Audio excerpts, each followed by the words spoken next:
I arrived early at my daughter's house to organize her surprise birthday party. Then I caught my future son-in-law and her best friend together in the bathtub. I quietly locked the bathroom door from the outside and made 2 calls, one to my daughter and one to that woman's husband. When they both arrived, well, let us just say the surprise party ended up being for someone else. Where are you watching us from today? Leave your location in the comments and please like and subscribe to the Elderly Stories channel. But let me tell you from the beginning how a 62-year-old grandmother became the best unlicensed private detective you have ever met. That Wednesday morning, March 15th, I woke up early as always. At 62, my body no longer needs an alarm clock. Or maybe after 4 decades of getting up at 5 in the morning to make breakfast for a family, my internal clock is permanently set to mother hen mode. Sarah, my only daughter, was turning 32 that Friday, and I had planned the perfect surprise.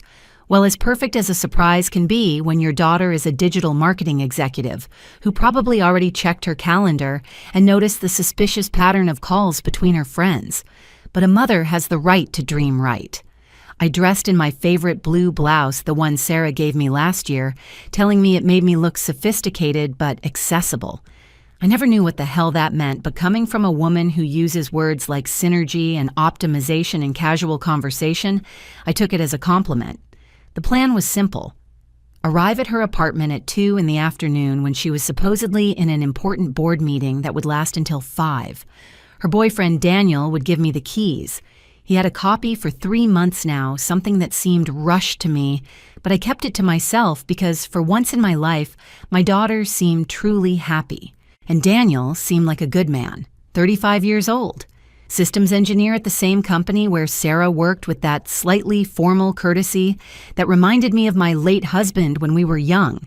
He always stood up when I entered the room. He always asked about my health. He always insisted on carrying the grocery bags when he came to visit. Of course, there was also Jessica. Jessica Davis, the best friend Sarah had recently acquired at work. 28 years old, blonde hair that changed shades every month, and that smile that made you feel like you were the least interesting person in the world. They had connected immediately, according to Sarah, because they both had the same aggressive business vision. I had a different vision about Jessica, but I learned a long time ago that telling your adult daughter you do not like her friend is the social equivalent of tattooing meddling mother-in-law on your forehead. I took the bus downtown. Yes, the bus, because unlike my daughter who sees Uber as a basic service like running water, I still believe that $20 for a 20-minute ride is daylight robbery. During the ride, I went over my mental list. Gold balloons, Sarah's favorite since childhood, 3 milk cake from the Garcia Bakery, her absolute favorite fresh flowers, and enough food to feed the 15 friends who were supposedly coming. What I did not have on my list was an amateur detective kit. But life has a curious way of preparing you for things you never knew you needed. I arrived at Sarah's building exactly at 2:00, a modern building in the downtown district with that air of new prosperity that screams people who understand Bitcoin and quinoa live here. The doorman, Mr. Henderson, already knew me well. "Good afternoon, Mrs. Parker. Are you here to see Miss Sarah? Today is the surprise. Mr. Henderson, remember, if she asks, you have not seen me." Mr. Henderson winked at me. "Which Mrs. Parker? I do not know any Mrs. Parker." I went up to the 8th floor humming Happy Birthday under my breath. Daniel had given me the keys the night before, along with a smile so genuine that for a moment I thought maybe my daughter had finally found one of the good ones. How naive I was. I opened the apartment door and immediately noticed that something was not right. The television was on, but on mute. There were 2 cups of coffee on the coffee table, both still steaming, and there was a female laugh coming from the master bathroom. It was not Sarah's laugh. I stood frozen in the entryway, holding my bags full of decorations, feeling as if the world had decided to change the rules of the game without warning me. The laughter was accompanied by another voice, a male voice I definitely recognized. Daniel. For a moment, my brain refused to process what I was hearing. After all, Daniel was supposedly at a work conference until 4. He had specifically told me that the night before. Mrs. Parker, the conference ends at 4, so I will be back at 4:30 to help with the final preparations. But that was definitely his voice, along with that laugh that I now identified as belonging to Jessica. I left the bags on the floor with the care of a bomb disposal specialist and headed down the hallway. Every step seemed to sound like a hammer on concrete, but apparently they were too busy to notice. "Daniel, my love, this is perfect." I heard Jessica's voice crystal clear. "Sarah suspects nothing." I know Daniel replied, and there was something in his tone that froze my blood. It was not the voice of the polite and considerate man I knew. It was different, colder. After today, everything will change. I got closer to the bathroom door. It was ajar, and through the vanity mirror I could partially see what I did not want to see. Daniel and Jessica in the bathtub, in a position that was definitely not included in the platonic friendship handbook. But it was not the betrayal that paralyzed me. It was the conversation that followed. "Do you think it has been enough time?" asked Jessica. "Yes, it has been 4 months. Enough time for her to trust me completely. Access to her accounts is almost complete.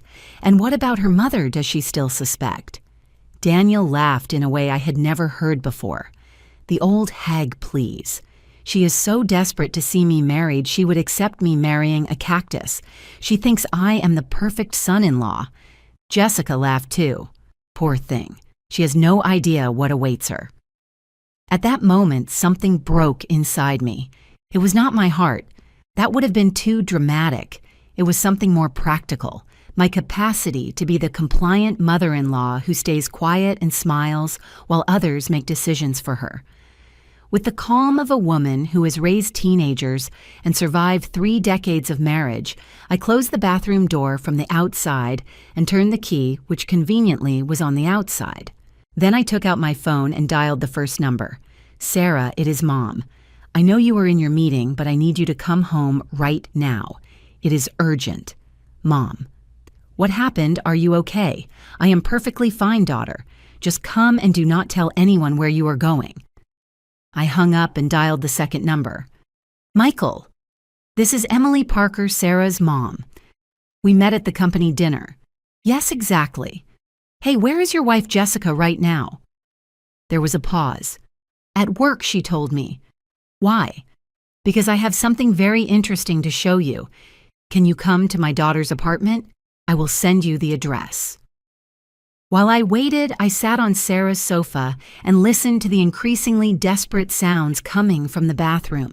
First, they tried to open the door naturally, then with more force, finally with absolute panic. "Hey, the door is stuck," shouted Daniel. "It is not stuck, you idiot. Someone locked us in," replied Jessica.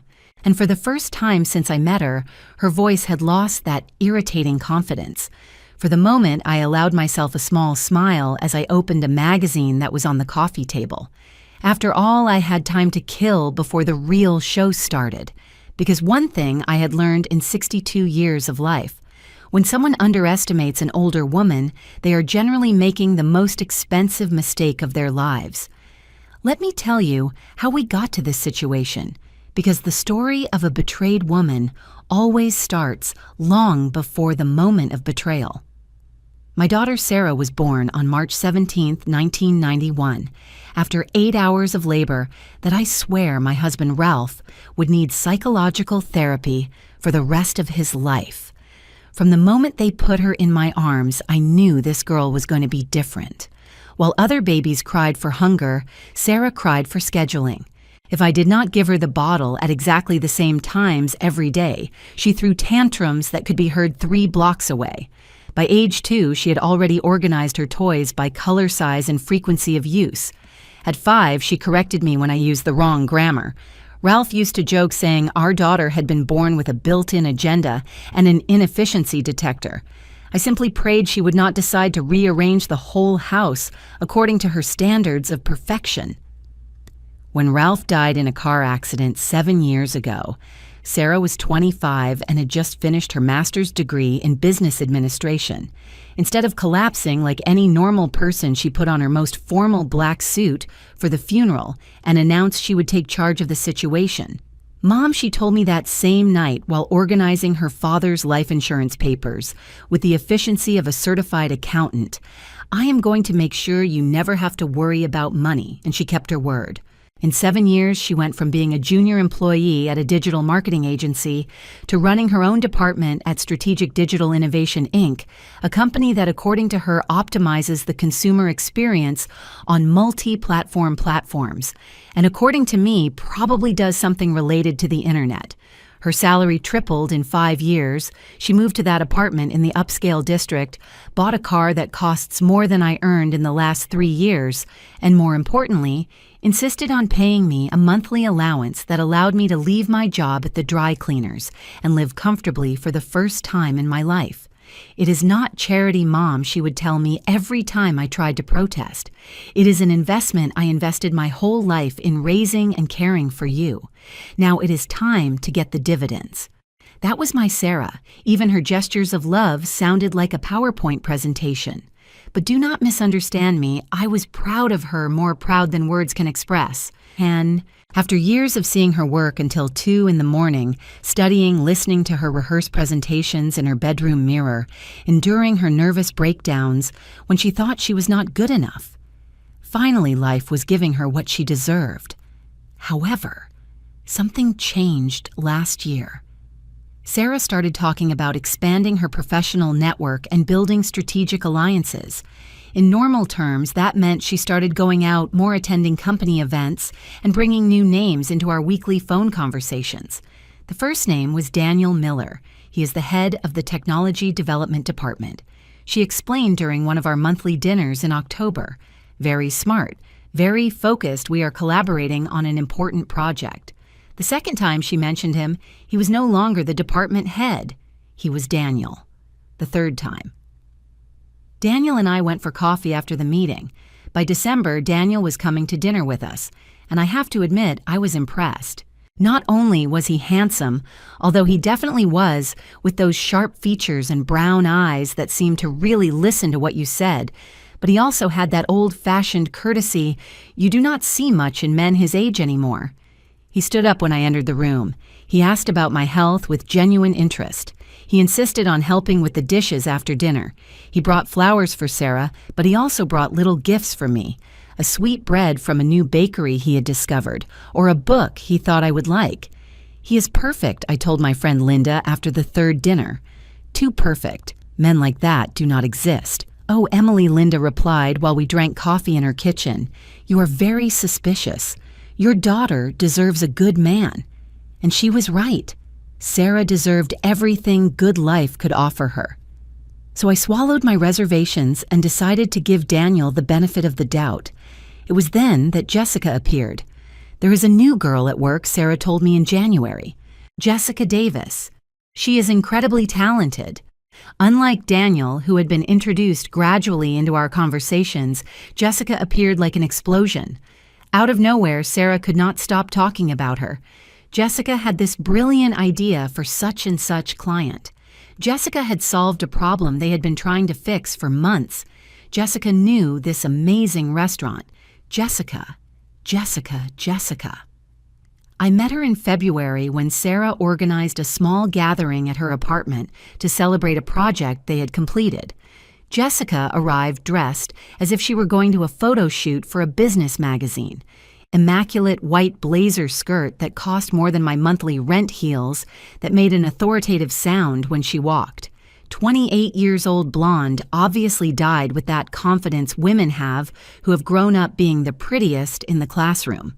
Mrs. Parker, she told me when Sarah introduced us, extending a perfectly manicured hand, I have heard so much about you. Sarah adores you. Her smile was perfect. Her tone was perfect.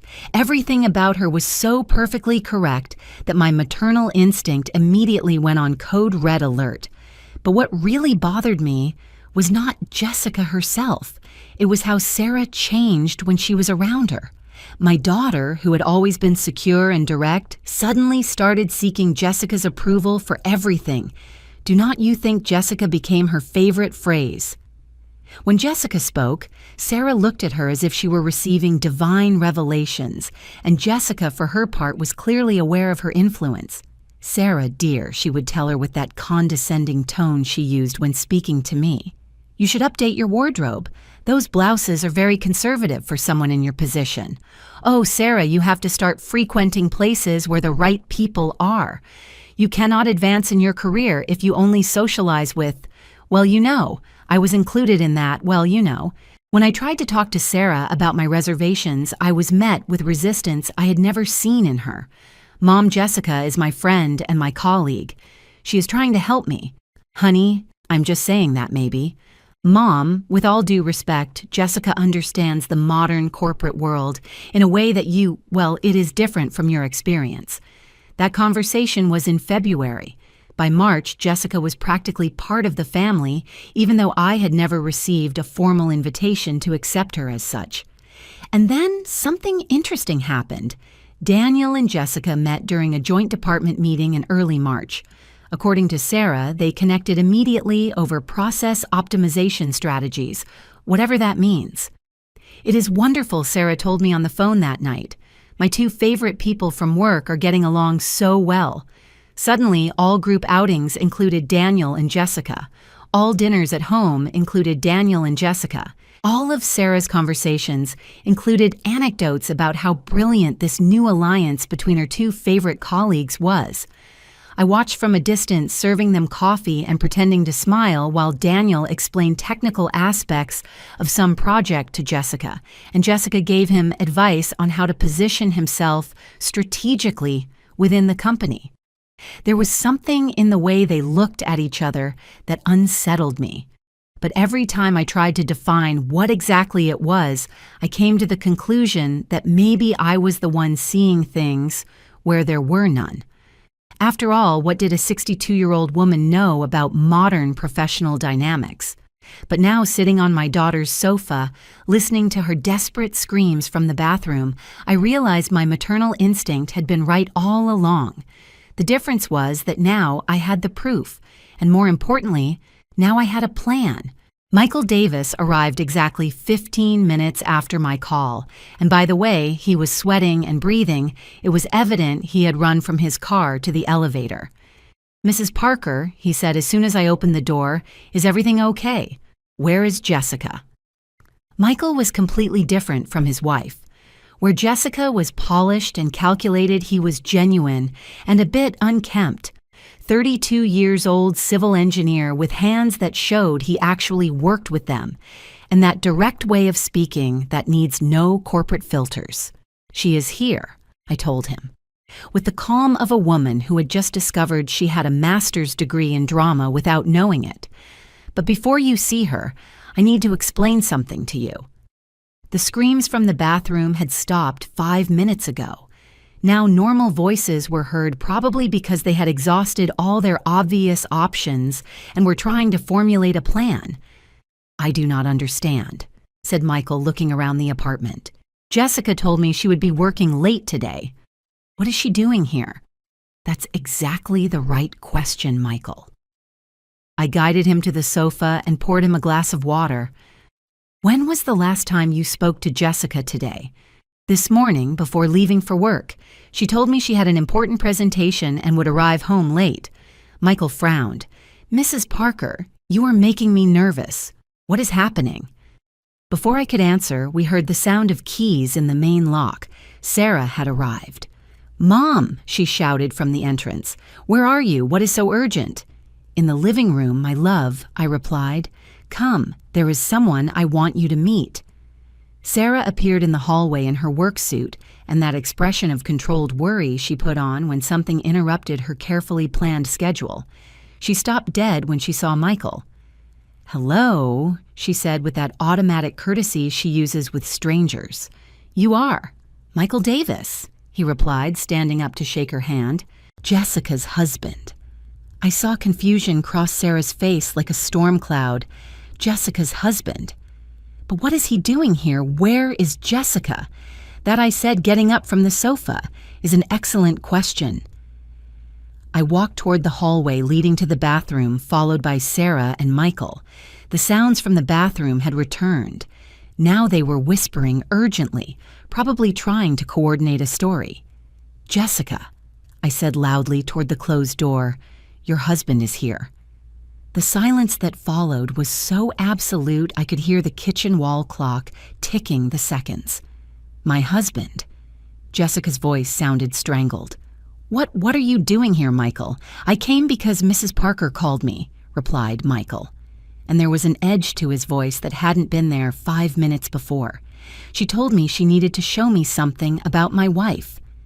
Mom Sarah grabbed my arm. "What is happening? Why is Jessica in my bathroom? Why can she not come out?" Because I said with the satisfaction of a woman who can finally tell the truth without worrying about the consequences, she is inside there with Daniel. I watched the information process in Sarah's brain. First confusion, then gradual understanding, finally complete horror. With Daniel, my Daniel, your Daniel, I confirmed. I have been here 30 minutes listening to their conversation. And let me tell you, daughter, what I heard goes far beyond simple infidelity. Michael had turned pale. "Jessica, is it true? Are you in there with another man?" "Michael, can I explain?" Jessica's voice had lost all its corporate authority. Now she sounded like a little girl who had been caught stealing candy. "Daniel," said Sarah toward the door, and her voice was so cold it reminded me of her father when he was really angry. "Do you have something to say?" Sarah Daniel started, but his voice faded out. Apparently, all his charms worked better when he was not literally trapped in a bathtub with another man's wife. "Before you start with your explanations," I interrupted, "there is something else you need to know." I took out my phone and opened the voice recording app. "Michael, Sarah. I want you to listen to this." I pressed play on the recording I had made during the last 30 minutes. My voice was heard clearly. "Jessica, do you think it has been enough time?" "Yes, it has been 4 months. Enough time for her to trust me completely. Access to her accounts is almost complete." The silence in the hallway was deafening. Michael leaned against the wall as if he had received a physical blow. Sarah looked at me with a mix of horror and admiration. "Go on," I said, "and let the recording continue. And what about her mother? Does she still suspect?" Daniel laughing. "The old hag, please. She is so desperate to see me married she would accept me marrying a cactus. She thinks I am the perfect son-in-law. Poor thing. She has no idea what awaits her." When I finished the recording, Michael was shaking with fury and Sarah had gone completely white. "Access to my accounts," whispered Sarah. "Daniel, what are they talking about?" "It is complicated," started Daniel from the bathroom. "It is not complicated," shouted Michael. "It is theft and adultery." He started pounding on the bathroom door. "Jessica, open this door right now." "Michael, calm down," I said, putting myself between him and the door. "Before you do something you might regret, there is more information you need to have." "More information." Sarah looked at me as if she were seeing a stranger. "Mom, what else do you know? I know Daniel has been obtaining information about your finances for months. I know Jessica has been manipulating you to distance you from the people who really love you." I turned toward the bathroom door. "And I know you too have gravely underestimated the old lady who discovered you." Mrs. Parker said Daniel, and for the first time his voice sounded desperate. "This is a misunderstanding." "A misunderstanding," I repeated. "Is it also a misunderstanding that you are naked in my daughter's bathtub with a married woman?" Michael made a sound that was half sob, half roar of fury. 5 years of marriage," he murmured. 5 years. Michael said Jessica from the bathroom, and now she was crying. "Please let me explain. Explain what he asked. Explain how you have been planning to steal money. What do you want to explain?" "Jessica." Sarah sat heavily on the hallway sofa. "I cannot believe this. I cannot believe I was so blind." "You were not blind, my daughter," I told her sitting beside her. "You were trusting. There is a difference." But all the signs were there. The way they looked at each other. How Jessica always knew things about Daniel that he had not told me. How he always seemed to know exactly what to say when Jessica was present. Sarah called Daniel from the bathroom. "Please, I need to talk to you. Alone." No, I said firmly. The times for private conversations are over. From now on, everything is spoken in front of witnesses. I got up and walked to the bathroom door. Daniel, Jessica, I am going to make you a proposal. You can come out of there when you have told me exactly what your plan was, the whole plan without omitting details. And if I discover you are lying to me about something, anything, then the next conversation we have will be with the police present. We cannot start it, Jessica. Of course you can. I interrupted because the alternative is Michael calling the police right now for adultery and Sarah pressing charges for fraud. And believe me, after what I heard today, I have all the evidence I need to ruin your lives for the next 10 years, Mom whispered. Sarah, did you really record all this? I showed her my phone. 43 minutes of clear evidence, including the part where they discuss accelerating the timeline because the old lady is starting to suspect. Michael looked at me with an admiration I did not expect. Mrs. Parker, you're incredible. I am not incredible. Michael, I am just a mother who knows her children well enough to know when something is wrong. From the bathroom came the sound of urgent murmurs. Daniel and Jessica were obviously coordinating their response. You have 30 seconds, I announced, before Michael calls the police and Sarah calls her bank to report fraudulent activity on her accounts. Okay, shouted Jessica. We will tell you everything, I repeated, starting with how much money you have stolen already. What I did not know at that moment was that the answer to that question was going to be much more complicated than I expected, and that Daniel and Jessica's plan was just the tip of the iceberg. Because when they started talking, I realized my discovery of the day had saved Sarah from something much worse than a simple financial scam. You need to sit down for this, said Jessica from behind the bathroom door, and something in her tone made me fear what was coming next. We are already sitting. I lied, although in reality Michael was pacing like a caged lion, and Sarah seemed to be considering punching a hole in the wall. The plan started Daniel, and then stopped. My God, I cannot believe I'm saying this. Say it demanded Sarah separating every syllable like they were gunshots.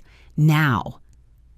Daniel and I have been together for 8 months, confessed Jessica, from before he started dating you.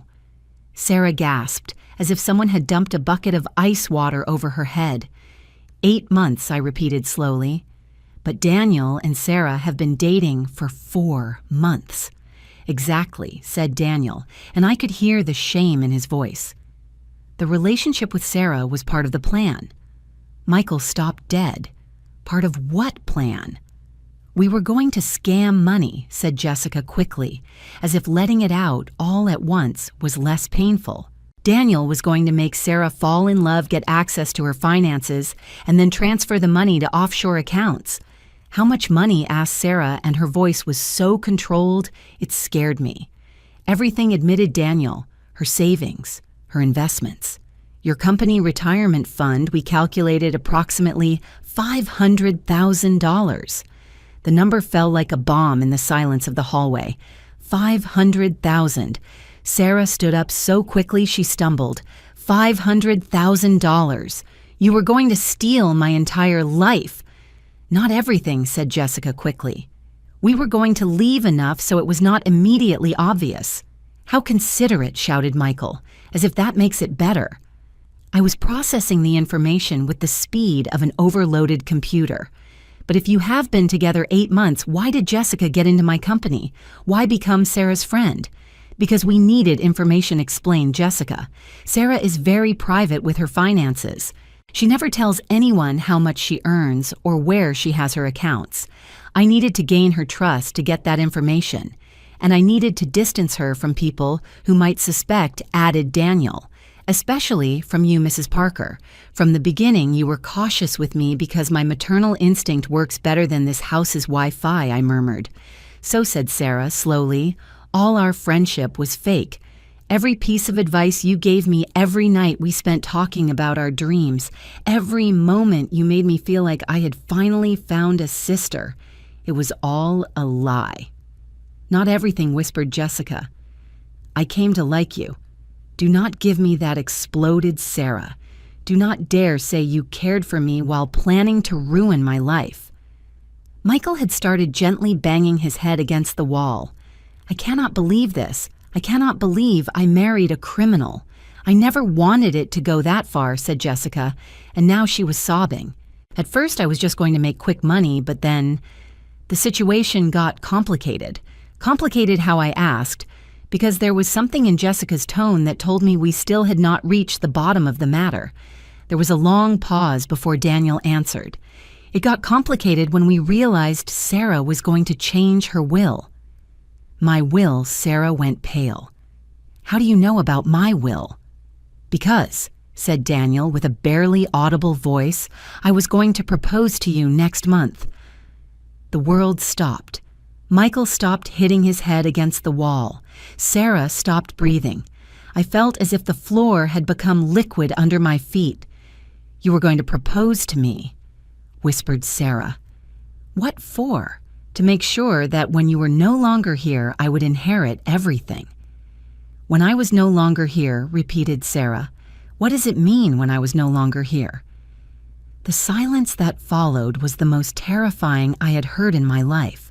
"Daniel," I said with a calm, "I did not feel exactly what were you going to do to my daughter. We were not going to hurt anyone," said Jessica quickly. "We just needed it to look like an accident." Michael threw up. He literally leaned over and threw up in my daughter's hallway. "An accident," repeated Sarah like a robot. "You were going to kill me and make it look like an accident." "No," screamed Daniel. "We were not going to kill you. We just needed you to disappear for a while." "Disappear for a while."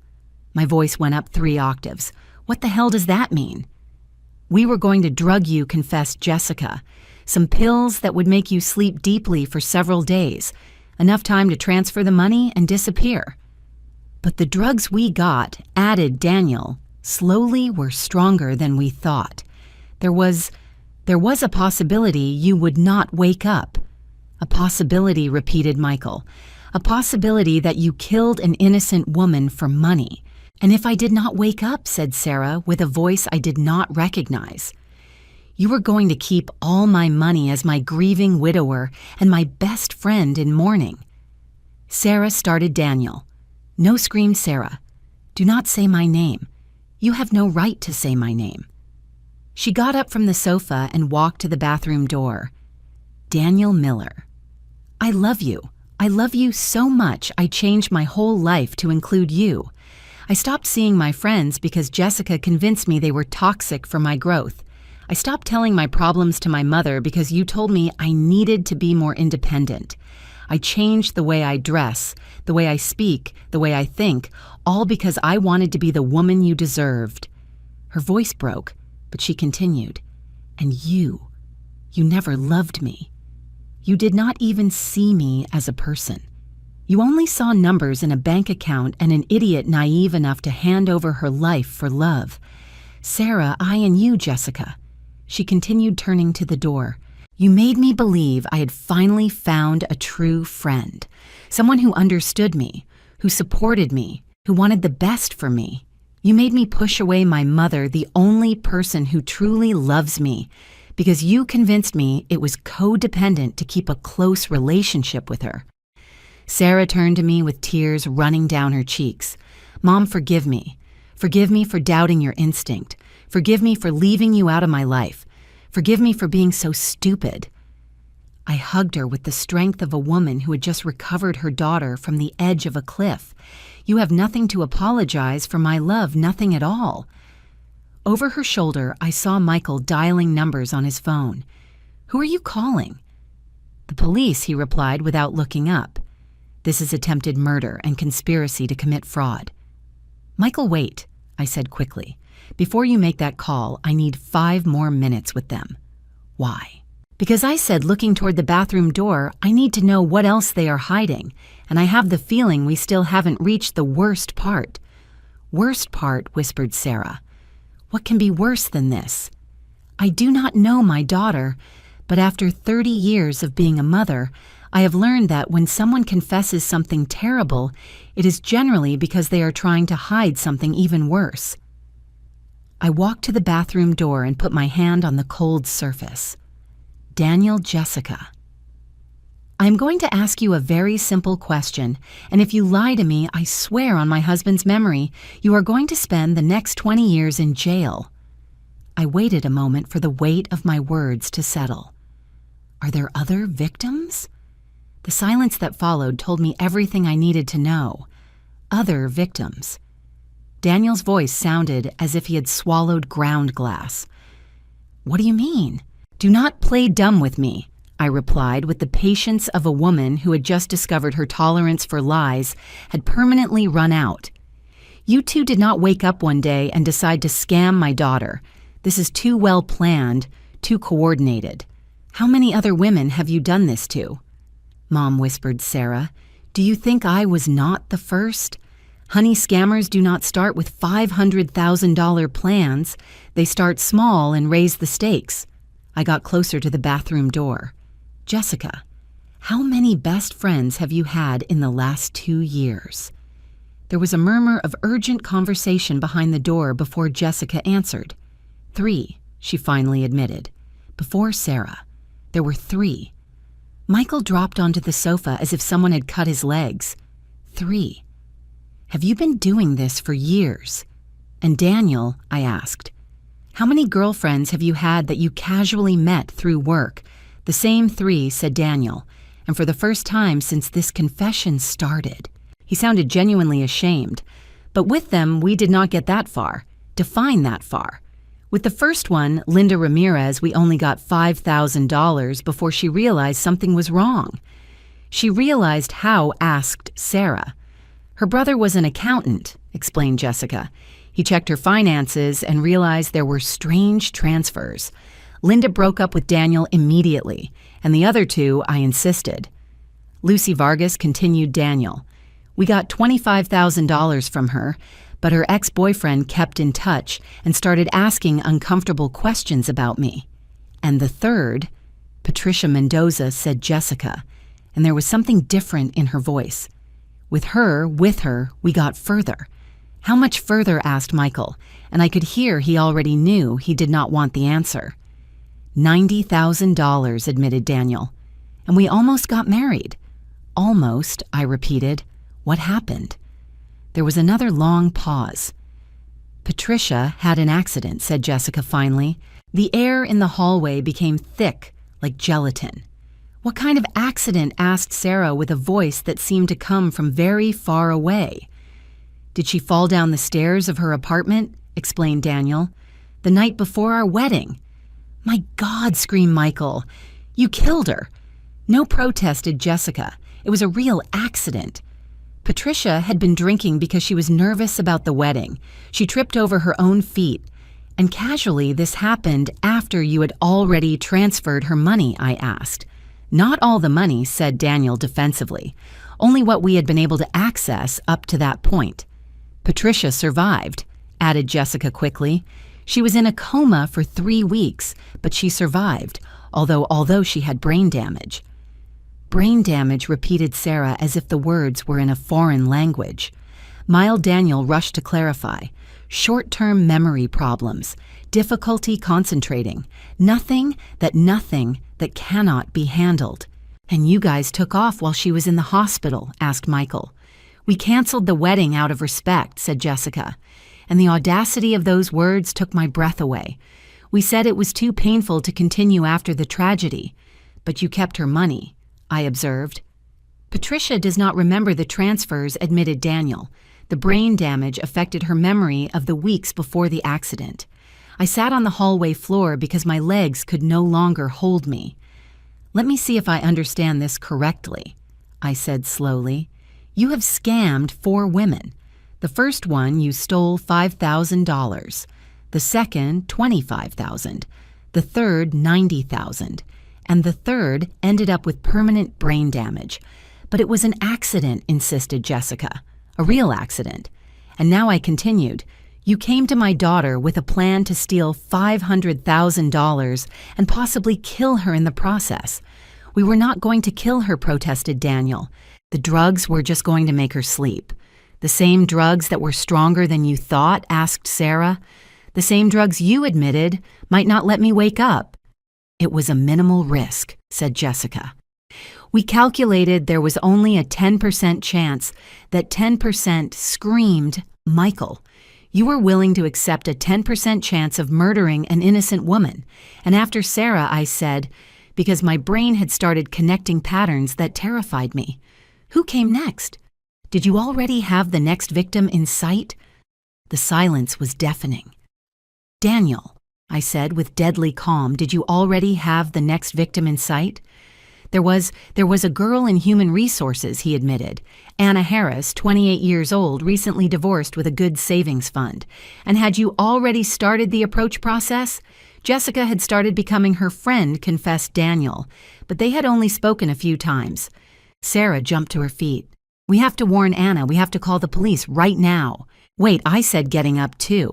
There is something else I need to know. I approached the bathroom door and put both hands on it. Patricia Mendoza. Where is she now? In a rehab clinic in Phoenix, replied Jessica. Her family moved there after the accident to be close to specialized facilities. And you have never tried to contact her. You have never tried to apologize, help with her medical expenses.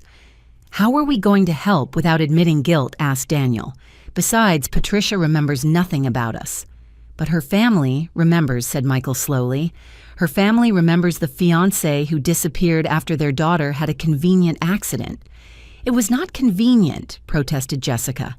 It was the pattern, screamed Sarah. Do not you see it? Linda realized, so they took off fast. Lucy started suspecting, so they took off. Patricia had her accident, so they took off.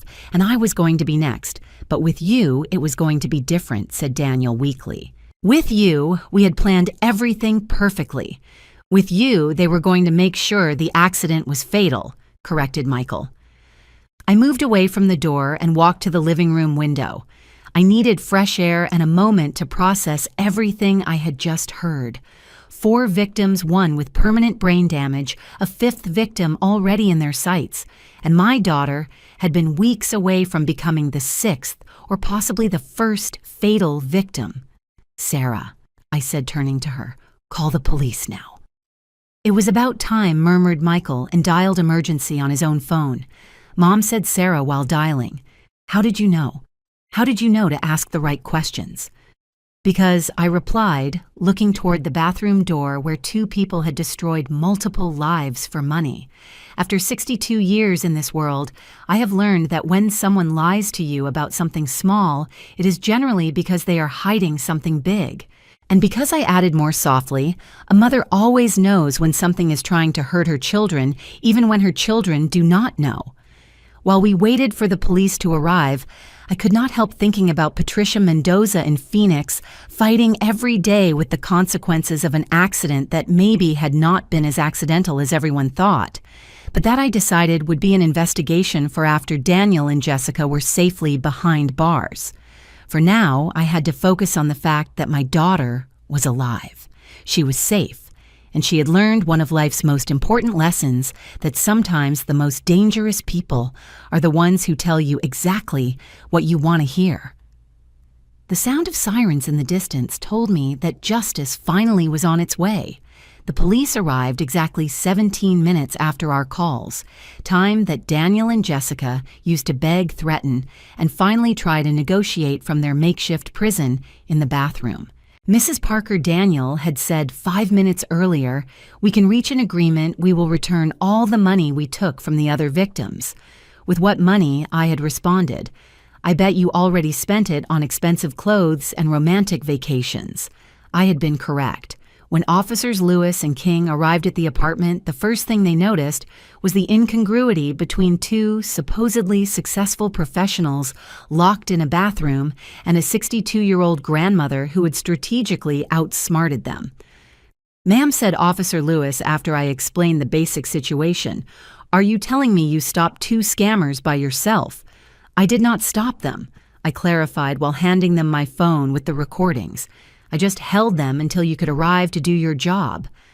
Officer King, a young man probably not much older than Sarah, listened to the recordings with an expression that went from skepticism to horror in the course of 5 minutes. This is solid evidence, he said finally. Do you have any additional documentation? I have this, I said, handing him a folder I had prepared while we waited.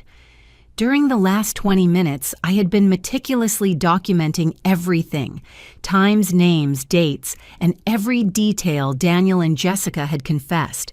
Yes, I am obsessive with organization. It is a charming defect I inherited from my mother, and that apparently turns out useful when you are building a criminal case. Mrs. Parker said, Officer Lewis, after reviewing my notes, would you consider working for the department? Because this documentation is better than that of many professional investigators. Thank you, but I already have a full-time job being a grandmother detective, I replied, although apparently it is more dangerous than I thought. When they finally opened the bathroom door, Daniel and Jessica came out with the dignity of two wet raccoons. Jessica immediately started crying and asking to speak to a lawyer. Daniel, to his limited credit, stayed silent until they put the handcuffs on him. Sarah, he told me while the officers took him out of the apartment. I am sorry, I really am sorry. My daughter looked at him with a coldness I did not know she possessed. Daniel, the only reason I feel anything right now is pity. Pity because you are so pathetic that you needed to hurt innocent women to feel successful. Those were not the words of the sweet and trusting Sarah I had raised. They were the words of a woman who had learned in the course of 2 hours that people can be much crueler than she had ever imagined. After they took Daniel and Jessica away, we stayed silent in Sarah's apartment. Michael had decided to accompany the officers to press additional charges for adultery and fraud, which left us alone for the first time since this nightmare began. Mom said Sarah sitting on her sofa and looking around the apartment as if it were the first time she saw it. I am scared. Scared of what my daughter. Scared that I can never trust anyone again. Scared that every person who smiles at me is calculating how much money they can get out of me. Scared that I am so naive this will happen again. I sat beside her and took her hand. Sarah, do you know what the difference is between being naive and being trusting? No.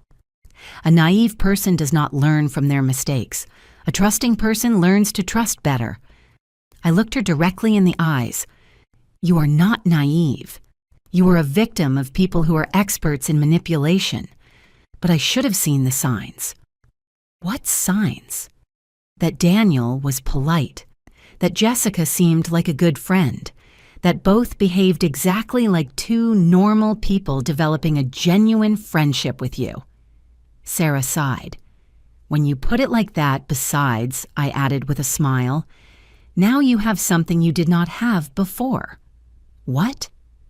A mother who has proven to be quite good at detecting liars. I leaned back on the sofa, and who clearly has no problems confronting them when necessary. Sarah laughed for the first time in hours. Mom, you are incredible. The way you handled all this was like seeing a professional detective in action. 62 years of life experience, my daughter. That includes dealing with dishonest salesmen, lying politicians, and creative teenagers with excuses. I winked at her. Daniel and Jessica were amateurs compared to the time your cousin Lupita tried to convince me she had been studying at the library when she had been seen kissing Robert behind the church. We were laughing when my phone rang. I did not recognize the number. Mrs. Parker, this is Detective Ruiz from the Special Investigations Department. I need to speak with you about the case you reported today. Sure, Detective. What do you need to know? I would prefer to discuss it in person. Can you come to the station tomorrow morning and bring all the documentation you have on Daniel Miller and Jessica Davis? Of course. Can I ask why the Special Investigations Department is interested in this? There was a pause before she answered. Because, Mrs. Parker, we believe your discovery today has exposed something much bigger than a two-person operation. After hanging up, I looked at Sarah, who had been listening to my side of the conversation. Mom, what do you think that means? I thought about the meticulous details of Daniel and Jessica's plan, the way they had calculated exactly how much money was worth the risk, their specific knowledge about different types of drugs, and their effects, the careful progression from small to large victims. I think, daughter, that Daniel and Jessica were not working alone. What do you mean? I mean, the plan was too sophisticated, too professional. Someone was teaching them, someone with experience. Sarah went pale. Do you think there are more people like them? Not just more people like them, I said, getting up to close the curtains. Suddenly, I felt as if someone might be watching us. I think there is a whole organization of people like them, and now they are looking for us. I do not know, I admitted, but tomorrow we are going to find out. That night, Sarah slept at my house for the first time since she had moved to her apartment. Not because I had asked her to come, but because she appeared at my door at 11 at night with a suitcase and tears in her eyes. I cannot be alone in that place, she told me. Everything reminds me of him. I installed her in her childhood room, which I had kept exactly the same since she left. While I prepared the sheets that smelled of lavender, I realized that for the first time in years, my daughter needed me. Not for money, not for career advice, not for validation about her life decisions. She needed me for the most basic and fundamental thing, safety. And while I listened to her crying quietly in her room for the man she thought loved her, for the friend she thought understood her, for the innocence she had lost in the course of an afternoon, I made a decision. If there was a bigger organization behind this, if there were more people hurting women like my daughter, I was going to find them. After all, now I had experience being a detective, and unlike Daniel and Jessica, I really knew how to protect the people I loved. The police station at 8 in the morning was exactly as depressing as I expected. Coffee that smelled like wet cardboard fluorescent lights that made everyone look like corpses, and the kind of tense silence that suggested no one had slept enough. Detective Ruiz turned out to be a woman of about 45 years, with short gray hair and the kind of direct look that told me immediately she tolerated no nonsense. Mrs. Parker, she told me when I sat in front of her desk, I want to thank you for the documentation you provided yesterday. It was exceptionally detailed. You are welcome, Detective. What have you found out? Several interesting things. She opened a folder and took out photographs. Do you recognize any of these people? The first two photographs were obviously Daniel and Jessica, but taken in different contexts. Daniel wearing an expensive suit at what looked like a formal event. Jessica on a beach in a bikini that probably cost more than my monthly rent. When were these photos taken, I asked. Daniel at a corporate event in Miami 6 months ago. Jessica in Vegas 3 months ago. Detective Ruiz looked at me carefully. Did your daughter mention if they had traveled recently? Daniel told Sarah he was saving money to buy a house. Jessica told her she was paying off debts from her previous divorce. Both lies, obviously. She took out more photographs. The following photos made me feel physically sick. Daniel and Jessica in expensive restaurants and luxury hotels on what were clearly expensive vacations. But they were not alone. Who are the other people in the photos? That is the million-dollar question. Detective Ruiz pointed to an older couple in one of the photographs. Meet Robert and Claudia Stevens. He is 55, she is 52. Supposedly, they are business mentors. Supposedly. In reality, we believe they are running a romantic scam school. I felt as if someone had dumped ice in my stomach. A scam school, an operation that teaches young, attractive couples how to scam single people with money. Detective Ruiz took out a diagram. It works like this. The Stevens identify potential victims. People with good jobs, significant savings, and vulnerability aspects recently divorced deaths in the family's social isolation. Like Sarah, after Jessica convinced her to distance herself from me, I murmured, exactly. Then they train couples like Daniel and Jessica in specific manipulation techniques. How to gain trust, how to isolate victims from their support systems, how to get financial information. Detective Ruiz showed me more photographs. There were at least 6 different couples at various events, all young, all attractive, all posing with the Stevens as if they were one big, happy family. How many victims are we talking about?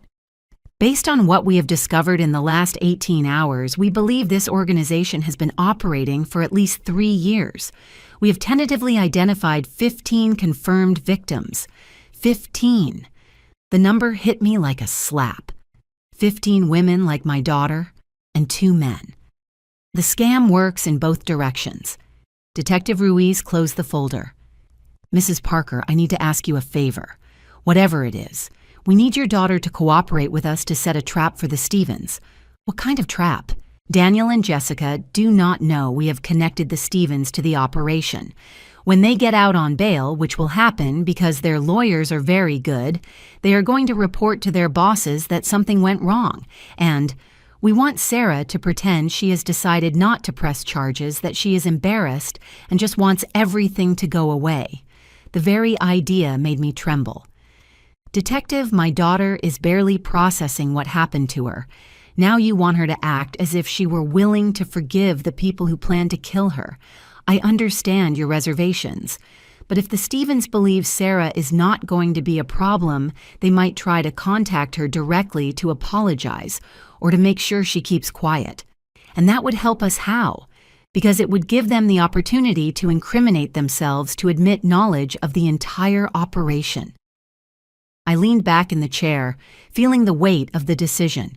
On one hand, I wanted to keep Sarah as far as possible from this whole situation.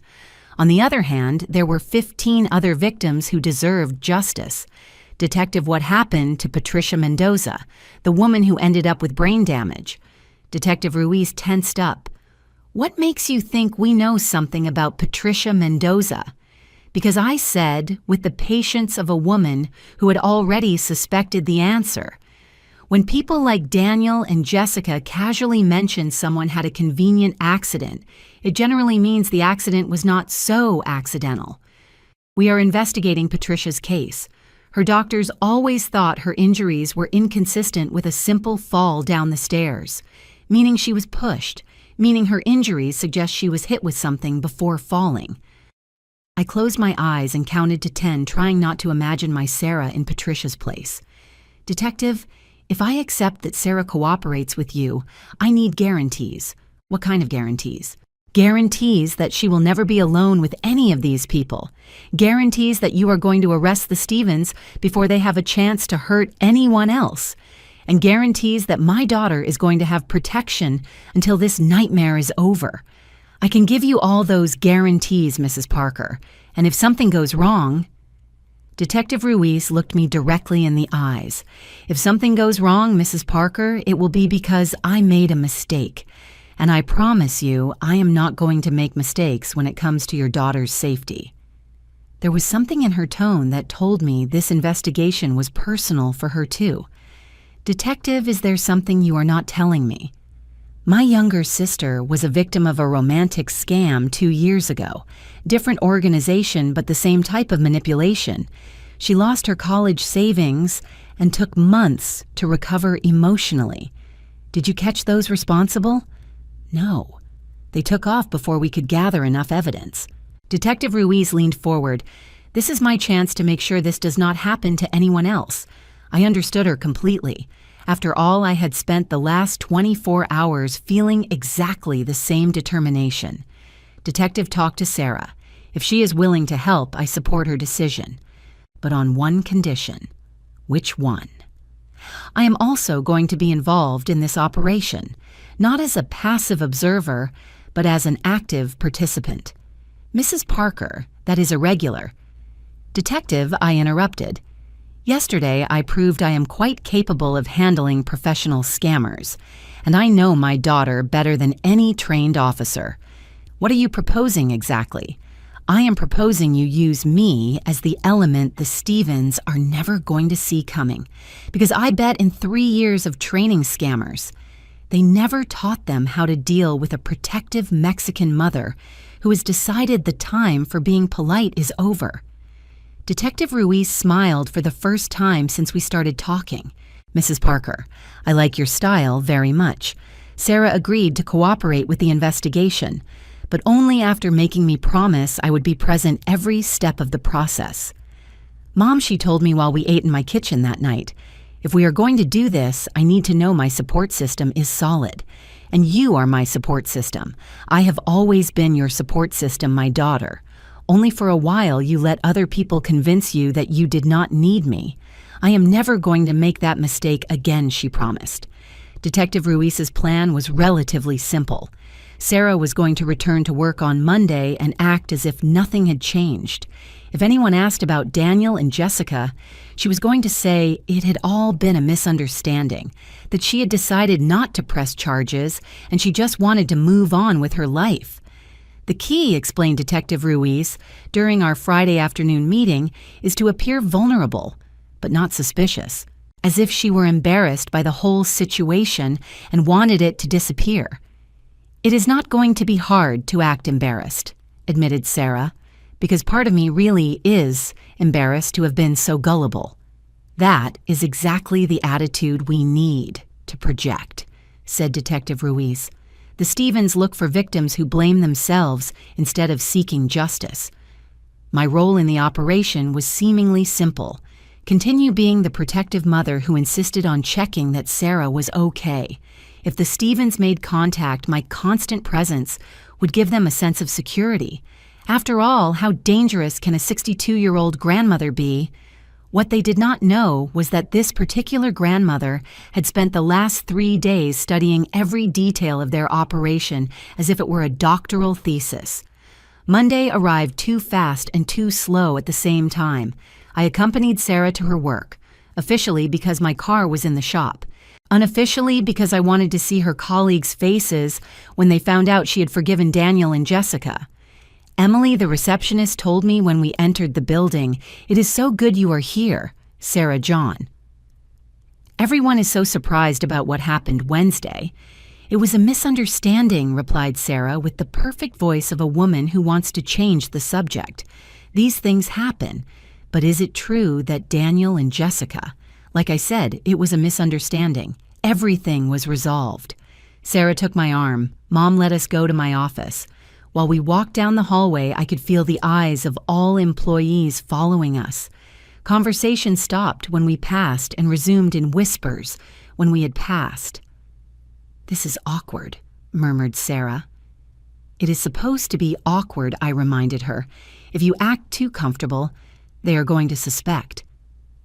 In her office, Sarah checked her messages while I pretended to read a magazine. In reality, I was observing every person who passed by the hallway and memorizing who seemed too interested in my daughter's activities. At 10:30, a woman I did not recognize stopped at the office door. "Sarah, I am Linda from the Human Resources Department. Could you come to my office for a moment?" Sarah looked at me. We had rehearsed for this possibility. "Sure, Linda. Mom, can you wait for me here?" "Of course. Honey." After they left, I immediately took out my phone and dialed the number Detective Ruiz had given me. "Detective, this is Emily Parker. A woman from Human Resources just took Sarah for a private meeting. Name: Linda." There is no Linda in the Human Resources Department of that company. Mrs. Parker. I felt as if I had swallowed a stone. "What do I do?" "Stay where you are. We are on our way." I hung up and tried to look like a bored mother waiting for her daughter.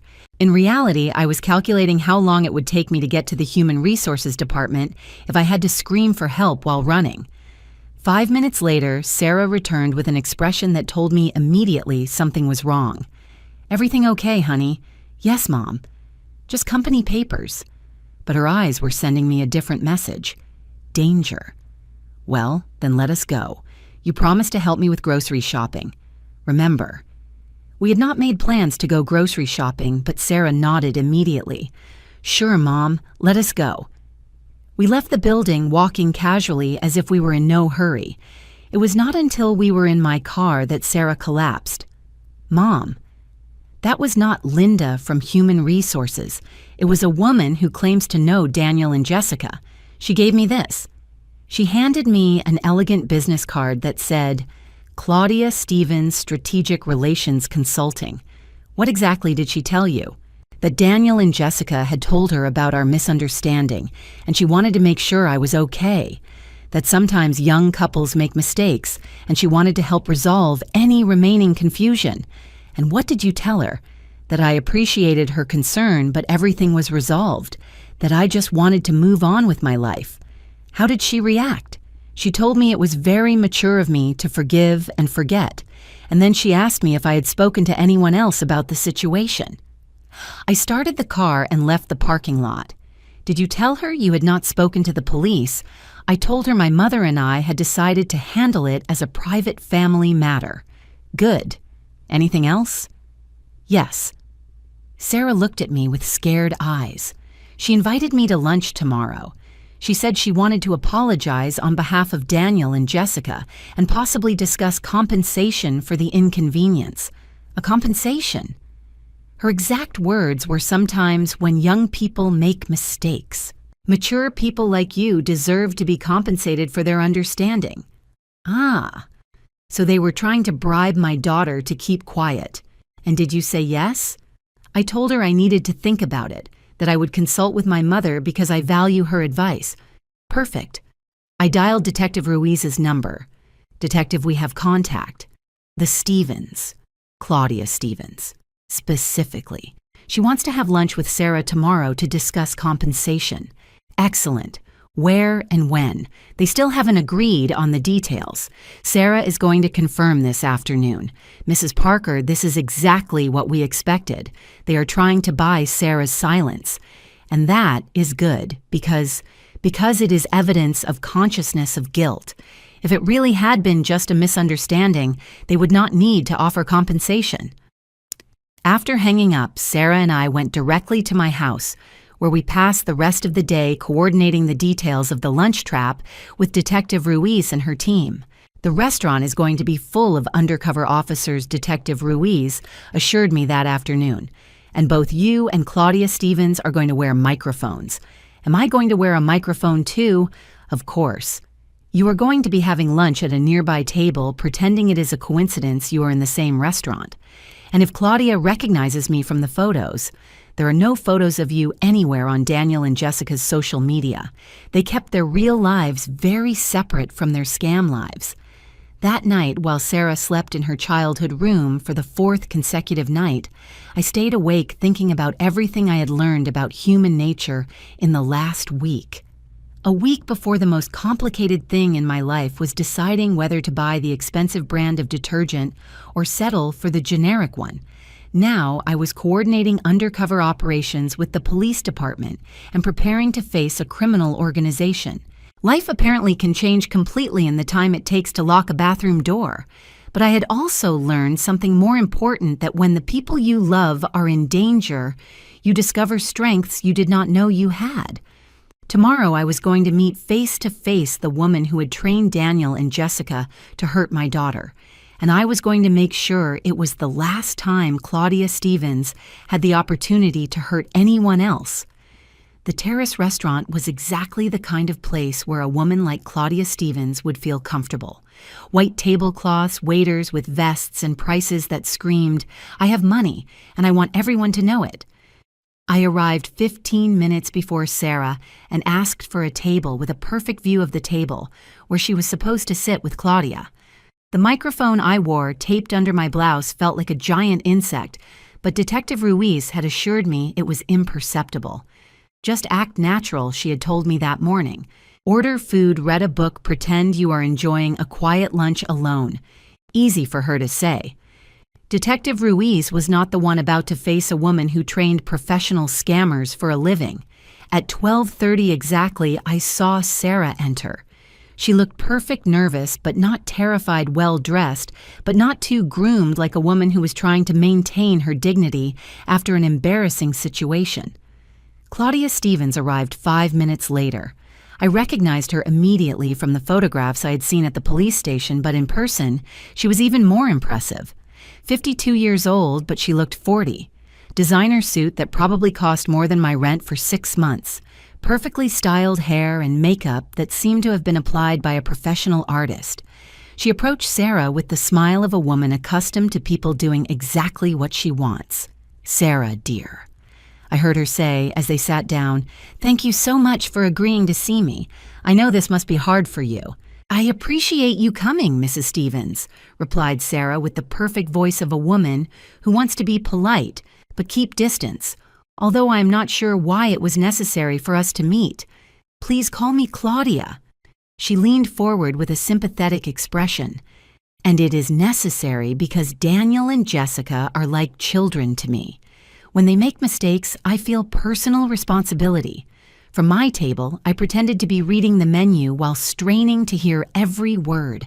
Mistakes asked Sarah. "Is that how you see it? Dear Daniel told me the whole story, how emotions got out of control, how an innocent situation was misinterpreted." Claudia took Sarah's hand over the table. "Sometimes young people confuse professional friendship with something more personal. I had to squeeze my napkin not to get up and scream at her to let go of my daughter's hand." "An innocent situation," repeated Sarah slowly. "Being naked in my bathtub is an innocent situation. Oh dear, I understand it must have been shocking to walk in and find that, but Daniel explained to me that they had been discussing Jessica's marital problems, and they got into the bathtub to have privacy, because your mother was in the apartment. Naked. Sometimes when people are very emotionally upset, they do not think clearly about propriety." Claudia let go of Sarah's hand and took her menu. "The important thing is it was just a misunderstanding, not a betrayal, and the plan to steal my money. Was that also a misunderstanding?" Claudia stiffened for a second so briefly I almost did not notice. "Plan? Dear, what are you talking about?" Daniel confessed they had a plan to access my bank accounts. "Oh, that." Claudia laughed as if it were the most ridiculous thing in the world. Daniel was trying to sound more important than he is. He had mentioned he wanted to help you organize your finances better after you got married. You know how men are. They always need to feel they are solving things. After we got married. Well, yes, Daniel was planning to propose to you. Did not he tell you? I saw how the information hit Sarah like a slap. For a second, her mask of calm slipped, and I could see the real pain in her eyes. "No," she said finally, "he did not tell me." Oh dear. Claudia leaned forward with a compassionate expression. It was not supposed to be like this. Daniel wanted it to be a perfect romantic surprise. "A perfect romantic surprise," repeated Sarah. "While he was having an affair with my best friend. It was not an affair. It was emotional confusion. Jessica was going through a difficult divorce and Daniel was trying to be a good friend, a very good friend." Sarah Claudia took a more serious tone. "I understand you are hurt. Any woman would be. But do you really want to ruin the lives of two good people for a moment of poor judgment?" There it was, the first real attempt at manipulation. "I am not trying to ruin lives," replied Sarah. "I am just trying to process what happened. Of course, and that is completely natural." Claudia took her bag and took out an envelope. "But I also think you deserve compensation for the emotional pain they have caused you. Compensation. Daniel and Jessica have put together money to demonstrate how much they regret what happened. It is not much, but it is a gesture of good faith." Sarah took the envelope but did not open it. "How much?" $50,000. I felt as if someone had set fire to my chair. $50,000 to buy my daughter's silence about a plan that would have resulted in her death. "It is a lot of money," said Sarah carefully. "It is what Daniel would have spent on the engagement ring," explained Claudia. "Figure it is as if he had bought the ring anyway, but now you can use the money for something you really need." "Like what?" "Well, you could take a vacation, get away from all this drama, or maybe invest in your career, take some additional courses. Or I could stay quiet about what really happened." Claudia laughed, but there was an edge to the sound. "Dear, what would you stay quiet about? We already agreed it was all a misunderstanding." "Of course," said Sarah quickly. "I was just, well, it is a lot of money. It makes me wonder if there is something else I should know." "Like what?" "I do not know." Have Daniel and Jessica had similar misunderstandings before? The change in Claudia was subtle, but unmistakable. Her smile became tighter, her eyes more calculating. Why do you ask that? Because if it is a pattern, maybe I was not the only woman who felt confused by their behavior. Sarah, I think you are overthinking this. Probably. It is just that my mother always tells me that if something seems too good to be true, it generally is. Your mother sounds very wise. She is. In fact, Sarah looked casually around the restaurant. I think that is her. Claudia followed Sarah's gaze directly to my table. Your mother is here. What a coincidence. Mom, come here. I got up from my table with the perfect surprise of a mother who accidentally meets her daughter in a public restaurant. Honey, what a coincidence. I walked to her table, watching how Claudia evaluated me quickly. I could see her calculations.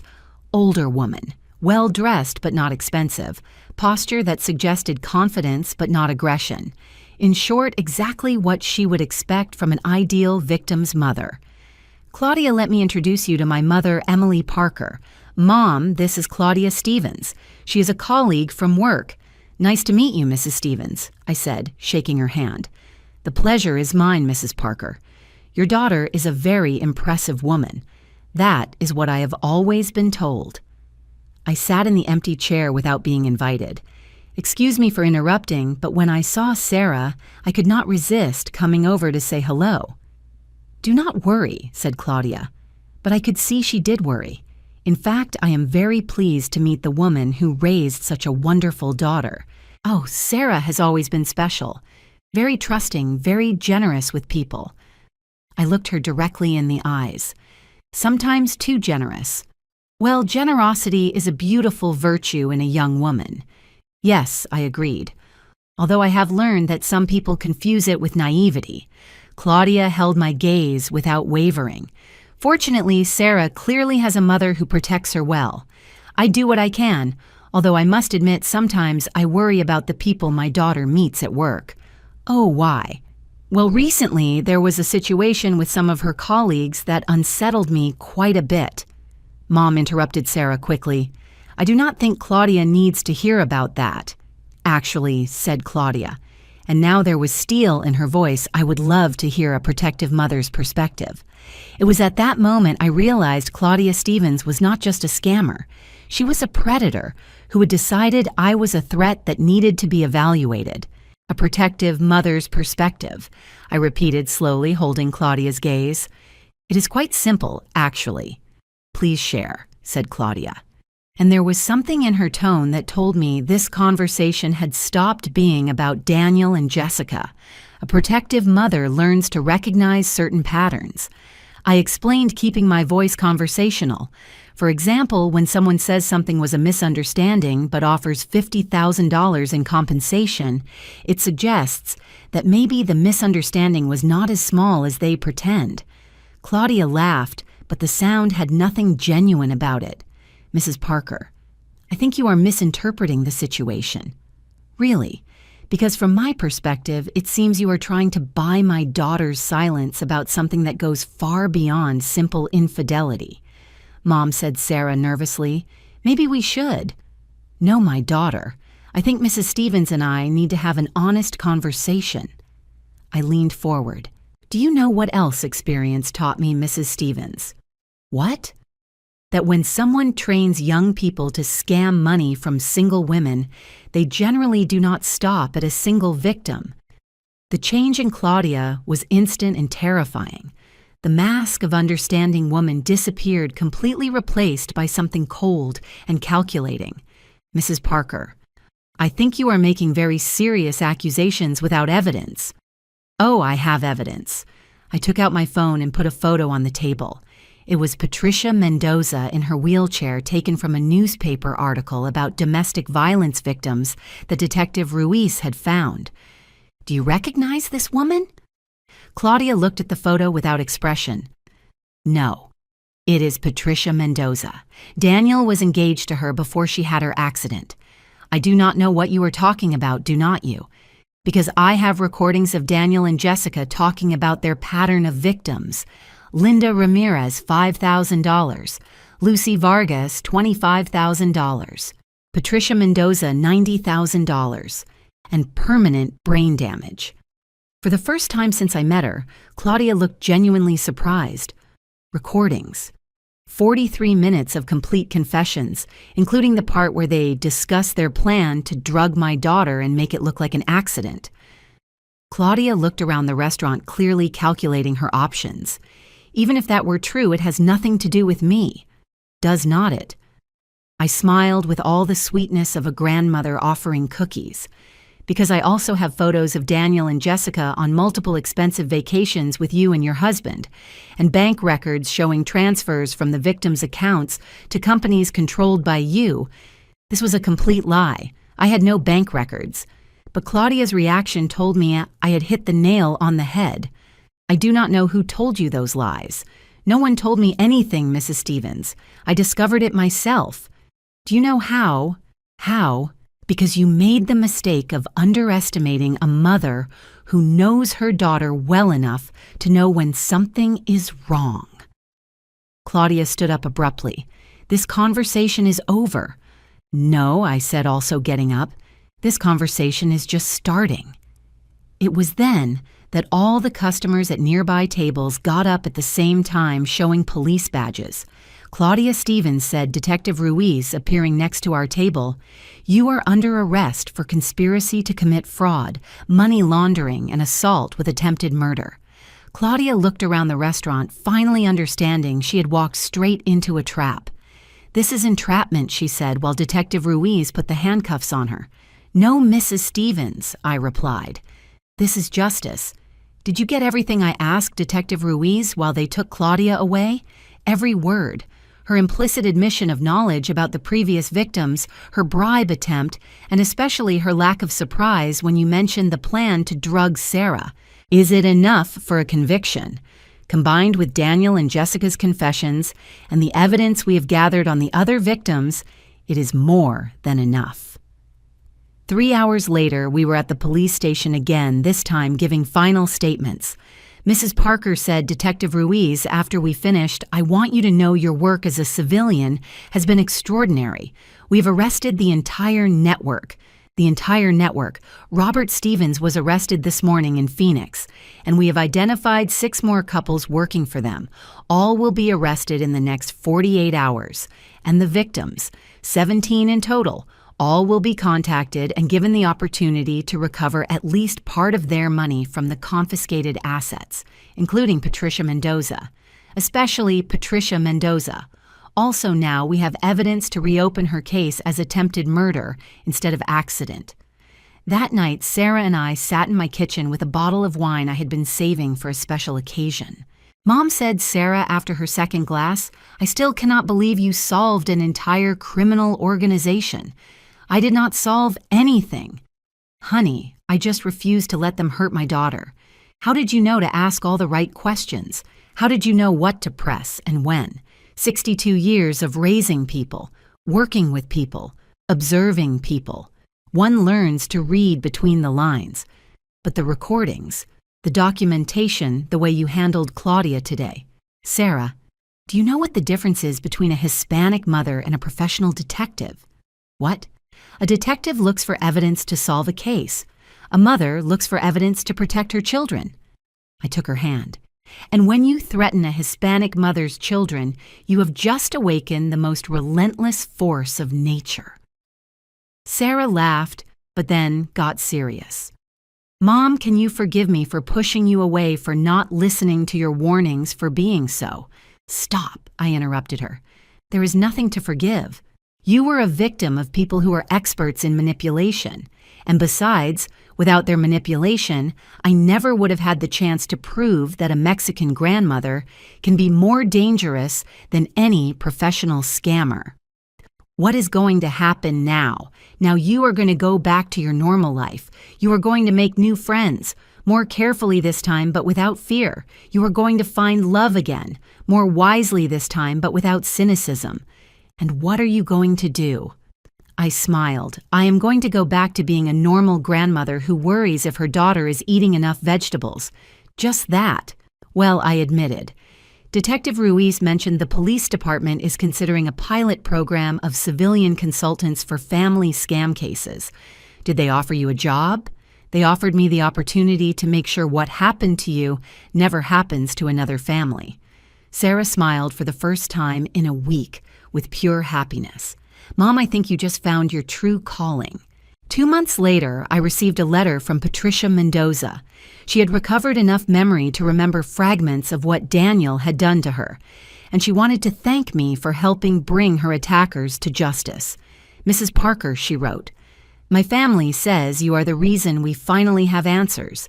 I cannot remember everything that happened to me, but I remember the feeling that something was wrong. Thank you for listening to that feeling and acting accordingly." At the bottom of the envelope was a photo. Patricia in physical therapy, smiling while holding a painting she had created. The brain damage had affected her memory, but she had discovered an artistic talent she never knew she had. Sometimes she had written on the back of the photo, "Terrible things lead us to discover strengths we did not know we possessed." I put the photo on my refrigerator right next to a new photo of Sarah and me at her graduation from a self-defense course she had decided to take, because I had learned that the best gift a mother can give her daughter is not to protect her from all the bad things in the world, but to teach her that she herself has the strength to face anything life presents her. And if she needs help, well, that is what mothers are for, especially Hispanic mothers who have discovered that revenge is best served with meticulous documentation and the cooperation of local authorities.